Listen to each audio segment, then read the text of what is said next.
ဒီမှာဥက္ကရေတို့စိုက်ထားတဲ့အပင်များဟောနော်ဒီမှာဘူးသီးတွေစိုက်ထားတယ်ဘူးပင်ပေါက်ပြီနော်စားရတော့မယ်ပြောသီးလည်းရှိတယ်မဲ့တော့မယ်သင်္ဘောပင်ကြတော့မပြီးသူအပင်သေးသေးတယ်ဒီမှာခရမ်းတယ်ဒီမှာပြောတယ်ဒီမှာခရမ်းတယ်ခရမ်းပင်တွေကတော့အသီးကြီးလို့မခင်ဘူးပိုးစားတယ်အမတတ်လို့လည်းတပည့်ဒီမိုးဆိုရတော့စားရတယ်ပတေကောလည်းရှိတယ်နော်အညွန့်တွေပေါက်တယ်အပင်သေးသေးလေးတွေပေါက်တယ်စားကျင်တော့လာပူစားလို့ရတယ်အမပတေကောဒီမှာငပြောပင်အသီးမွေးအသီးတော့ပြီးနေပြီနော်အသီးမွေးပင်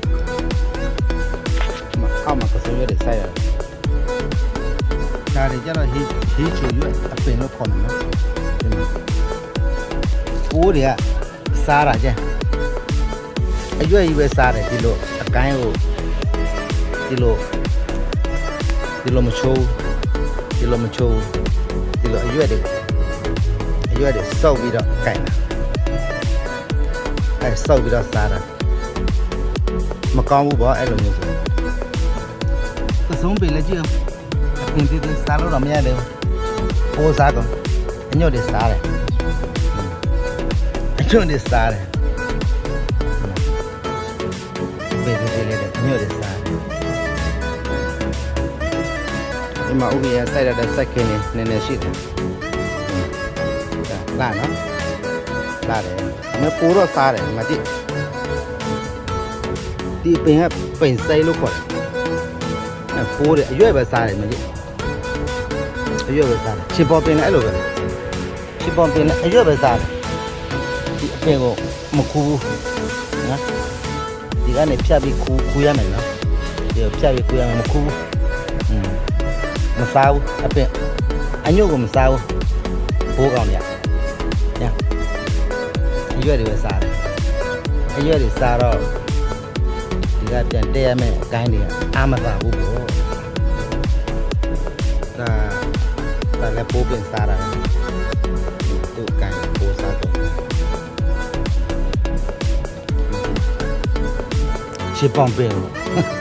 အပစ်တခွာတော့မရှိသေးဘူးပိုးကစားအဲ့ကြောင့်ပိုးသားစီထက်ရတာပိုးသားစီထက်ရတာပိုးမစားမှာပိုးစားမှာကြောက်လို့ပိုးသားစီထက်ရတာအရွက်ပဲခူးအရွက်ပဲစားတယ်အရွက်တွေပဲစားတယ်ဒီပင်ဘယ်လိုခေါ်လဲခရကတော့ဒါပမာလို့ခရကတော့တဲ့ကိုလည်းမသိဘူး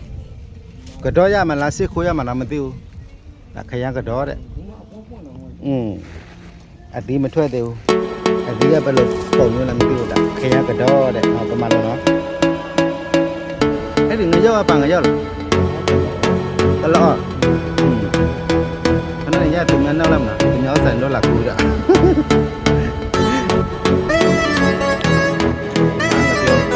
ငွေဒီဒီတော့